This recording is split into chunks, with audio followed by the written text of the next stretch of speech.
Yo, what's good, ladies and gentlemen? Welcome back to another edition of the Davon Lewis shows. I'm covering Friday Night Smackdown, which I initially had concluded. It was a great show from start to finish. They did a better job when it came to the go home show leading up for tomorrow's Money in the Bank. Initially, all the stars were out. We also ended up having Cody Rhodes on the show.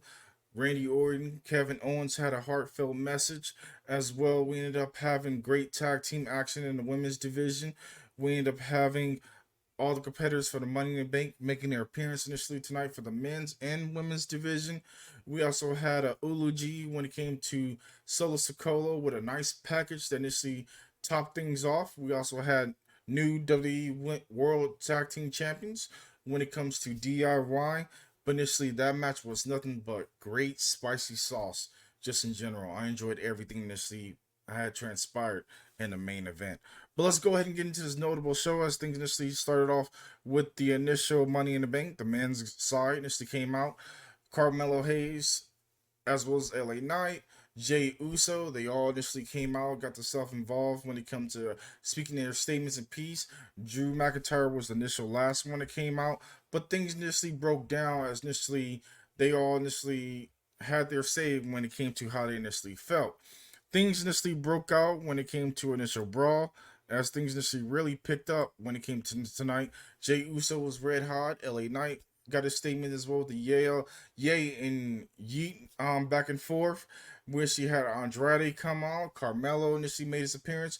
Drew McIntyre came out, made a statement to my his family's not there, but CM Punk's family is with the bracelet. He shot at directly at Andrade. Shout out Chad Gable. Feels sorry for you.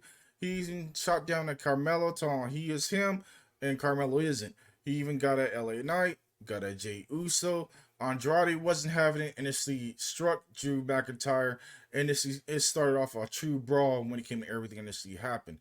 Then actually all the competitors see mix it up. Chad Gable got a couple of German suplexes in.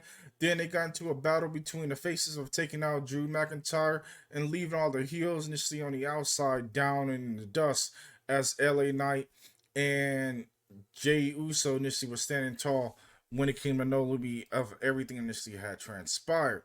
But we know this following Saturday Money in Bank is gonna be nothing but yeetness. It's gonna be great. It's gonna be smash mouth, and I truly know that you're gonna really enjoy this initial show, just in general. Then we switched gears over to a backstage segment.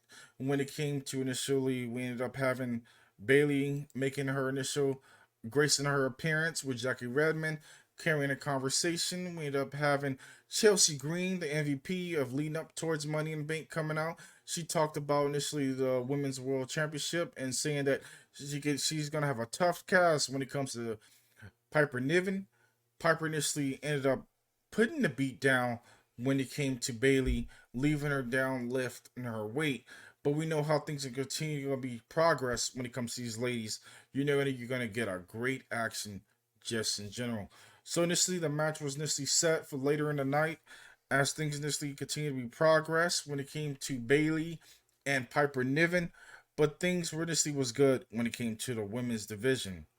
So then we got ready for the initial the Street Profits ended up making their way out, but initially they got things underway when it came to a backstage segment with initial Bailey as she talked to Nick Aldis, set her case for having an initial match. Naomi said she was gonna have her initial back, and they initially got ready for the match later on in the evening as Naomi was looking to still continue to keep her elegance, looking to get the Money in the Bank and get the initial title match. But we shall see how things just continue to transpire when it comes to Naomi. Naomi's somebody you don't want to sleep on. I enjoy her work. Same when it comes to Bailey. Piper Niven's growing on me a little bit, but she need to get rid of her outfit and change it up some kind of way and go back to her brute style of what she initially really started off as when she came to the WWE. But we shall see how things initially continue to elevate in the women's division. Then we initially got ready for the men's tag team action of Street Profits versus Pretty Deadly, who made their initial return. Things initially broke down with a great match, a whole lot of smash mouth, everything you initially wanted in a match. This match was really great. I enjoyed everything about what the Pretty Deadly really stand for. And this match really kept me highly invested with all the twists and turns. all the initial moves. Pretty deadly, kept himself invested in a really big, notable way. And I give this match maybe a 3.8 out of 5 stars. It was decent as the Street Profits initially captivating. The audience kept us highly interested, picked up the initial victory, and sealed the deal as Pretty Deadly initially find himself back in a losing column once again, and hopefully they find their algorithm or figure out where they initially belong. But we know how they initially can go in any direction when it comes to the Street Profits. They're getting the W, but I feel like they're getting stale a little bit, and I would like to see them being split up. Be seeing what they could do in a solo run. I can see Angelo Dawkins being a decent mid Carter, but I could see no other than Montez Ford, Taz being a world champion. I feel like he's getting held back when it comes to his initial tag team. Hopefully, we get something better just in general. But I'd like to know from you guys' point of view what you feel about this tag team. Do you think they need to split up? Let me know down below and comment and chime down. Let me know in that situation. Then we got ready for the initial backstage segment of Grayson Waller and of course Austin Theory gracing our covers. They kept us initially invested when it came to everything initially was going on. They hyped each other up when it came to initial tag team match. Austin Theory had doubt when it came initially everything that was gonna be going on. He when it came to what Johnny Gargano initially let him know and basically put the seeds into his brain. Kind of played a little bit of mind games, but we shall see how things initially transpire in the main event. Then we got ready for that decent women's action of Jade Cargill, Bianca Belair versus the Way of Indy Hartwell and Candice LeRae. This match was smash mouth, a whole lot of back and forth. This match, I give this one a 3.5, a lot of back and forth. I enjoyed everything about these ladies that initially did everything that initially could when it came to the women's division. Bianca Belair and Jade Cargill initially did pick up the victory by hitting their double finisher, then issued a challenge when it came to Isla Dawn and Alba Fire. But we know those ladies want their initial tag team championship back. So we shall see how things initially continue to be progress. High praise to these tag team ladies, but initially somebody's gonna initially break up in this situation. I don't see them gaining back the women's tag team championship. Maybe Bianca, maybe the one that initially turned heel. She feel like the one that initially fits the role, as Jade is the newcomer on the block, and I feel like she's more of a face when it comes to her superwoman persona, as well, just in general of who she is, and from my own personal opinion. Then we had the segment of Kevin Owens along with Randy Orton and Cody Rhodes. They said their piece. They went ahead and talked about initially everything that she had for their initial match in a six-man tag for Money in the Bank for tomorrow. Things initially was really great with this segment. Kevin Owens was heartfelt of what he felt, and when it came to his mom's in the hospital, they're fighting for the past 5 days. But initially, he had to be there because he had to handle business, and his mom wouldn't want him sitting around moping around, but more so handle business and put the beat down directly when it comes to the Judgment Day. I give props and respect to Kevin Owens for what he initially did and what he continues to do, but you initially can relate to him because everybody's been in that situation when it comes to your mother. Always respect your mother, always love her because you only got one. Just in general, what he truly delivered, and I give him his props just for being himself, being assorted, being straight, honest, and real, and on point. Cody Rhodes delivered a decent promo as well. Same when it came to Randy Orton, and I give this one initially a decent 3 out of 5. It was okay, very average at best. Don't take away from this initial promo. It was decent. It got across, but it was okay for what it was. Then we got initially ready for the next women's match of the night.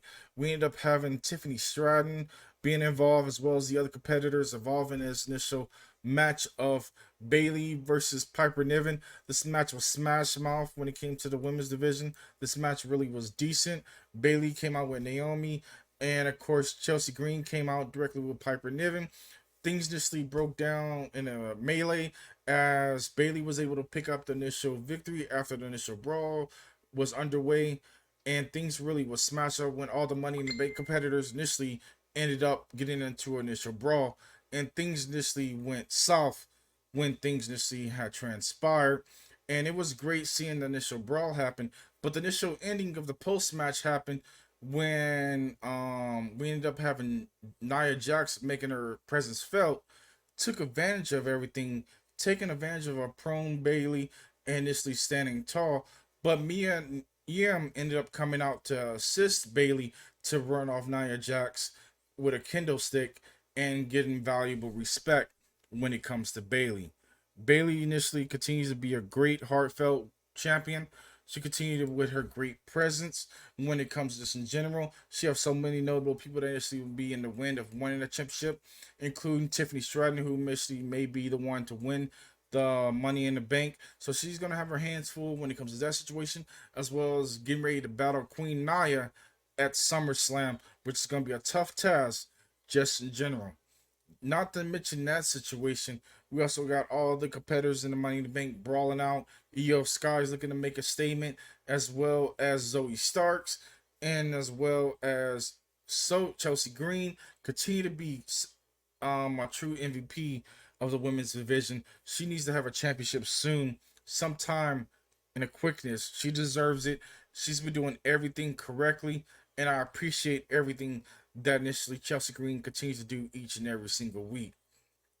Then we get ready for the initial main event of the night. It was the D.I.Y taking on them boys from down under, not the boys from down under, but A Town down under, as when it comes to Austin Theory and Grayson Waller. This match was a smash mouth back and forth, a really great tag team match. I initially knew DIY was going to win this match once they had this great entrance, and you knew initially when they made a statement, they came out, they handled business. Austin Theory is going to be great when he initially make that face turn.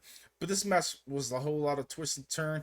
I give this match maybe a 4 out of 5 star. It was great seeing a Shatter Machine and so many great tag team moves being involved in this match. Initially, DIY got the victory with the double submission to pick up the victory and become the notable WWE tag team champions. And of course, they got the full celebration and everything under the sun. It was a big congratulations, not only to these boys really deserve it in the best manner to make history again in Toronto and continue to do great things just in general. I'm loving the era of WWE continues to do great on both Raw and SmackDown, as Raw has new tag team champions as well as SmackDown. But speaking of DIY, you gotta give them their flowers. They initially continue to be great friends, and they could turn on each other any day of the week and still be so close. But initially, this is a great chemistry, and it was needed when it came to the division. But I'm initially just looking to see what happens with Austin Theory, as he is planting the seeds to initially turn on Grayson Waller, as Grayson Waller continue to put him in the wind of attacks, getting it super kicked, whatever it may be. He's pulling him into the wind of fire just in general. But I'd like to know from you guys' personal opinion how you feel about these new WWE Tag Team Champions. I feel like it's a great thing of initially having something fresh from the brand. The tag team division is still in great hands, so we shall see how things initially turn out. Then we got that beautiful, no other than Solo Sokoa with a great little intro. He talked about the lines of being a new tribal chief, taking the reins away from um no other than Roman Reigns, as well as this she's saying he couldn't finish the job, but he's gonna do his thing. But I don't know if Solo Sikoa is really convincing to initially hold the title of being tribal chief. Last year, he had so many notable losses. Of course, he beat John Cena, but is he initially the man to pick up the reins of being the true head of the table from Cody Rhodes' aspect? They don't think so, just in general. They feel like he's just a seat filler. And from my personal opinion, I feel like he initially is. But I'd like to know from you guys' situation, were you going to be excited to see Roman Reigns make his return, reclaim his throne, and put the beat down to this new regime of the bloodline with a Jey Uso returning as well with the wise man Paul Heyman, and initially Jey Uso being involved with Jimmy coming back together because some kind of reunitement and having a face run and seeing how things may turn out. Initially, when it comes to the draft, anybody can be traded at any point in time. That's what the GMs initially pointed out back in when they had the draft, is that they can do trade offs all year long. So somebody can initially make an acquisition trade off when it comes to the draft. So I'm liking that in the Triple H era. The Triple H era is taking things a little bit more serious when it comes to draft. Hopefully they actually do that, actually stick to that formula. But we shall see how things actually turn out. But SmackDown in general just was really a really great show. I enjoyed everything about this show. This show was pandemonium. A lot of brawls leading up for the go home of Money in the Bank. Everybody claiming their stakes when it comes to winning the initial Money in the Bank. My picks when it comes to the Money in the Bank, it's gonna be Jay Uso and Tiffany Stratton. I'd like to know from you guys' point of view. Chime down in the comments and let me know who's your initial pick when it comes to the Money in the Bank, and as well as your picks when it comes to the Money in the Bank in general. I feel like it's some kind of fashion. Drew McIntyre is going to have interference from CM Punk in the Money in the Bank, or even AJ Lee making her presence and costing him the initial match in the Money in the Bank, as well as Seth Rollins going over to win the World Heavyweight Championship. And then initially everything else that's initially going to happen, I see the Bloodline picking up the victory over Cody Rhodes and Randy Orton and Kevin Owens, just because you got to give them a hot streak. You can't have them lose and talking big game. They gotta make the build up when it comes to SummerSlam, and Solo Sokoa gotta be the true tribal chief leading up this following Saturday. But chime down in the comments, let me know what you feel about this initial show. Until the next episode, I'll catch y'all later. Y'all be safe. I'm out. Peace.